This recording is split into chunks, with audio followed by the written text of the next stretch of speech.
Oke, Assalamualaikum warahmatullahi wabarakatuh. Baik, saya mohon maaf jika hari ini tidak bisa memberikan materi secara langsung, tapi akan saya berikan dalam bentuk recording video ya. Oke, semoga Anda masih tetap bisa belajar dengan baik. Baik, hari ini saya akan menjelaskan materi berkaitan dengan perencanaan penerbitan, yaitu penerbitan pada majalah kita kali ini adalah versi cetak dan juga e-magazine ya, begitu. Nah, perencanaan penerbitan dari produk jurnalistik kita adalah majalah ya. Apa yang perlu kita siapkan ketika kita membuat majalah? Yang pertama adalah ada wadah atau media ya, dan ini berkaitan dengan visi. Apa visi dari majalah Anda? Ini juga berkaitan dengan core value ya yang disampaikan oleh Mbak Rini di kuliah perdana kemarin ya. Jadi apa visi atau core value yang Anda usung? Ini penting sekali berkaitan dengan wadah atau media yang sedang Anda buat. Yang kedua yaitu tim kerja, ada tim kerja atau redaksi. Anda harus membuat redaksi. Redaksi ini nanti yang hari ini kita buat tutorialnya. Yang ketiga ada dana untuk biaya cetak, ongkos pelaksanaan penerbitan. Dana ini ada nanti patungan saat kelompok. Oleh karena itu kenapa kelompoknya 8? Karena biar tidak terlalu berat patungannya juga. Kemudian yang keempat adalah tersedia sarana dan prasarana, termasuk komputer, tempat kerja, kamera. Ini adalah prinsip kerja newsroom, di mana Anda bisa memanfaatkan fasilitas dari lab. Kita memiliki komputer grafis dengan device yang cukup lengkap dan juga ketersediaan software yang juga memadai. Nah, itu bisa Anda gunakan, manfaatkan selama proses praktikum berlangsung. Kemudian yang kelima, Anda harus punya target audiens berupa calon pembaca ya, dan ini tidak bisa berdasarkan kira-kira, tapi harus Anda riset dulu siapa pasar yang menjadi konsumen Anda.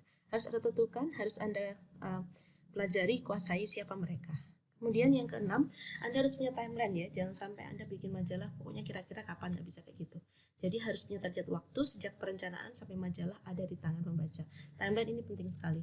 6 hal ini menjadi hal yang perlu Anda siapkan di awal sebelum Anda membuat sebuah perencanaan penerbitan majalah. Dan semuanya diawali dari rapat redaksi. Rapat redaksi itu apa? Begitu ya. Artinya di dalam rapat redaksi ini Anda sama-sama untuk menyumbang ide untuk apa tema utama begitu atau tema besar. Tema majalah Anda apa? Nah, kemudian majalah Anda bersama-sama menyumbang ide untuk majalah Anda ini. Temanya tema apa begitu? Apakah kuliner? Apakah tema fashion? Apakah tema apa? Usahakan tidak sama dengan satu teman sekelas ya, jadi harus berbeda. Kemudian di dalam rapat redaksi Anda juga mulai memikirkan apa yang dinamakan sebagai rubrik atau rubrikasi. Dan prinsip yang digunakan bukan 3S alias suka-suka saya. Semuanya harus based on research.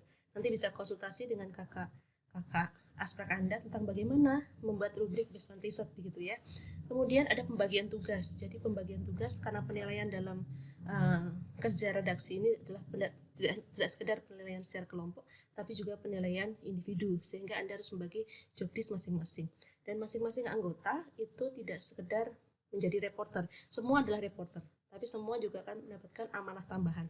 Apa itu amanah tambahannya? Ada yang menjadi pemimpin redaksi, ada yang menjadi redaktur pelaksana, ada yang menjadi editor, ada yang menjadi layouter, ada yang menjadi sekretaris redaksi, ada yang menjadi bagian distribusi dan iklan atau mencari sponsor, ada yang bagian layouter atau fotografer dan sebagainya.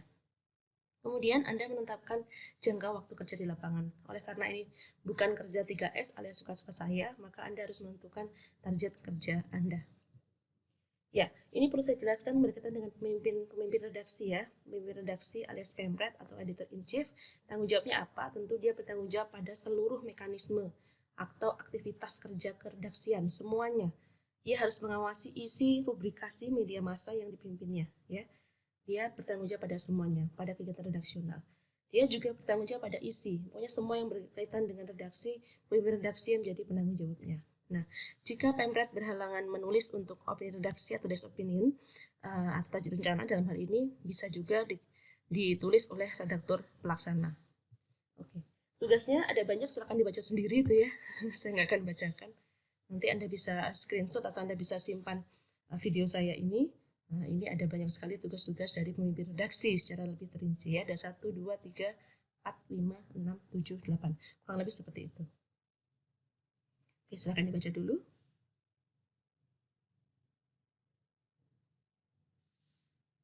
Oke, nanti silakan dibaca lagi ya.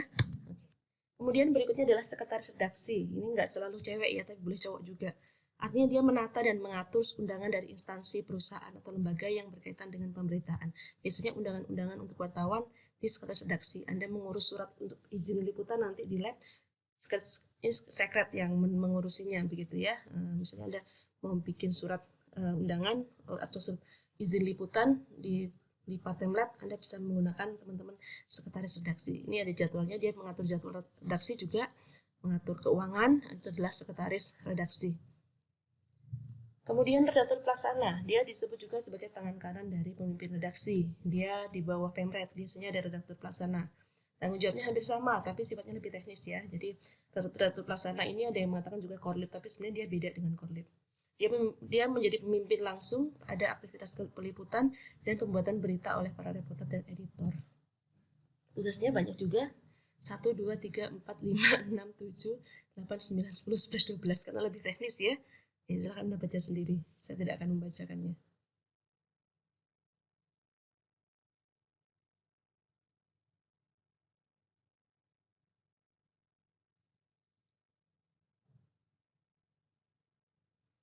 Oke, baik. Itu adalah tugas dari Redpel. Kemudian redaktur, ada editor. Ini redaktur, ada editor. Tugasnya lebih, tidak hanya satu aja, tapi dia lebih dari, biasanya jumlahnya juga lebih dari satu ya. Karena editing yang baik adalah editing yang berlapis. Tugas utamanya adalah apa? Melakukan editing atau penyuntingan. Nah, jadi editor ini bisa satu atau dua. Kalau grup Anda kecil, maka pilih aja 2 orang atau 1 orang bolehlah. Dia disebut juga sebagai jabrik atau penanggung jawab rubrik. Biasanya dia menjadi penanggung jawab dari rubrik tertentu begitu. Nah, ini tugas-tugasnya ada banyak sekali juga. Nah, intinya dia adalah editor ini, dia menjadi jabrik atau penanggung jawab rubrik, kemudian dia juga bertugas mengedit, jadi editing. Kemudian korlip. Korlip ini sebenarnya mirip dengan redaktur pelaksana. Sebenarnya kalau Anda di kelompok Anda tidak usah pakai korlip, nggak apa, pakai aja Redpel gitu ya. Nah, ini cara kerja jurnalis. Nah, tentu Anda selain menjadi seorang mengemban amanah-amanah tambahan tadi, semua di dalam kelompok Anda adalah wartawan. Nah, wartawan dia menerima tugas dari pemimpin redaksi, kemudian untuk melakukan liputan dan atau untuk menulis tentang sebuah topik gitu ya. Dia harus memetakan topik itu, dia harus menentukan di mana lokasinya, kapan dia liputan, dengan siapa, dia harus membaca sumber berita terkait untuk memperkaya datanya dia gitu. Dia harus mempersiapkan alat dan di lapangan dia mencatat, mempotret, bertanya, menulis kemudian secara rinci dan kemudian bertanya banyak hal yang berkaitan dengan informasi narasumber itu. Ini adalah cara kerja Anda sebagai seorang jurnalis. Apa yang harus diasah bagi seorang jurnalis dalam proyek penulisan majalah ini adalah yang pertama adalah menulis ya. Tentu jurnalis harus bisa menulis. Yang kedua, melakukan kontak dengan narasumber. Anda bisa menggunakan ilmu komunikasi antar persona Anda. Kemudian melihat realitas atau mengenali realitas. Jadi apa yang termasuk dalam fenomena sosial, apa yang termasuk dengan realitas sosial itu Anda harus tahu. Kemudian memilih peristiwa atau topik yang bernilai berita. Setidaknya Anda harus menguasai 13 nilai berita yang sudah diajarkan di mata kuliah dasar jurnalistik. Ada magnitude, ada tokoh, ada macam-macam ya, humaniora dan sebagainya. Jadi ada banyak nilai berita yang harus Anda kuasai. Kemudian menulis suatu laporan bergaya jurnalistik. Jadi Anda harus tahu apa bedanya berita langsung, berita kisah, narasi, gaya bahasa. Kemudian Anda harus tahu bahwa dalam menulis berita itu harus ada kalimat langsung. Ingat ya, nulis kalimat langsung itu ada aturannya. Contoh misalnya Anda tanda petik kalimat diawali oleh huruf besar, tanda koma, tanda petik, ujarnya, ungkapnya, katanya begitu ya. Itu adalah cara menulis kalimat langsung. Dan dalam berita apapun itu selalu ada kalimat langsungnya. Anda harus bisa bedakan mana itu feature, mana itu berita straight news, Anda harus bisa bedakan. Judul jangan lupa, judul itu prinsipnya 2 kata, 7 kata tanpa titik. Nah, dalam proyek penulisan majalah ini Anda harus membuat format proposal ya. Ini format proposalnya. Ini yang perlu Anda siapkan di rapat redaksi hari ini. Ya. Jadi ada nama penerbitan. Jadi nama penerbitan itu adalah bukan nama kelompok Anda ya, tapi nama majalah Anda. Misalnya nama kelompok Anda adalah Johannes Gutenberg gitu ya. Anda bikin nama penerbitannya apa? Bisa boleh kalau misalnya majalah fashion dikasih kasih nama mungkin gaya atau apa. Tapi bikin nama penerbitan ini nggak boleh 3S lagi, nggak boleh suka-suka saya atau suka-suka saya atau sakarmu dewe, tidak, tapi harus based on riset, ditanyakan nanti dulu kepada audiens Anda.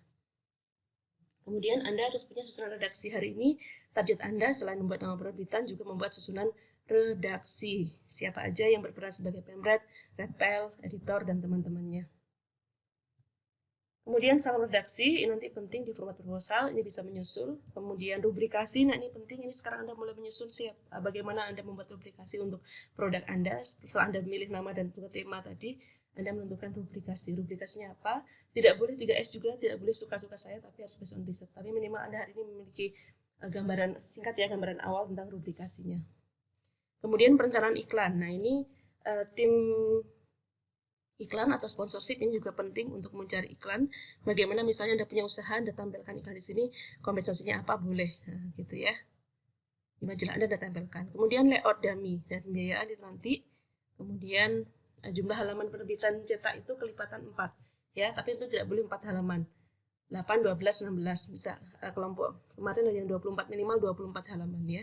Berarti kelipatan 6 gitu.